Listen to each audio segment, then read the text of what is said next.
নমস্কার বন্ধুরা, ভালোবাসার রান্নাঘরে আপনাদের সবাইকে স্বাগত জানিয়ে আমি আমার চ্যানেলটি শুরু করলাম। আজকের রেসিপি আলুর পরোটা দিয়ে। প্রথমে একটি বলে পরিমাণ মতো বেসন, আটা, লবণ ও চিলি ফ্লেক্স দিয়ে ডোটি তৈরি করে নিতে হবে। সেদ্ধ করা আলুতে পরিমাণ মতন ভাজা জিরে, ধনে ও লঙ্কার গুঁড়ো দিতে হবে। সাথে পরিমাণ মতো ধনেপাতা, পেঁয়াজ, লঙ্কা, কসুরি মেথি, চিলি ফ্লেক্স, সাথে লবণ দিতে হবে। তারপর ভালো করে হালকা হাতে মেখে নিতে হবে। তারপর ডোটি মাঝখানে আলুর পুরটি দিয়ে হালকা হাতে বেলে নিতে হবে।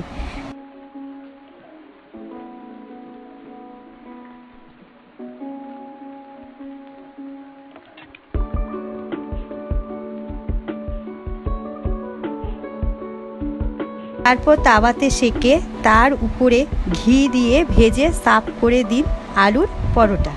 রান্নাটি ভালো লাগলে লাইক, শেয়ার এবং সাবস্ক্রাইব করুন।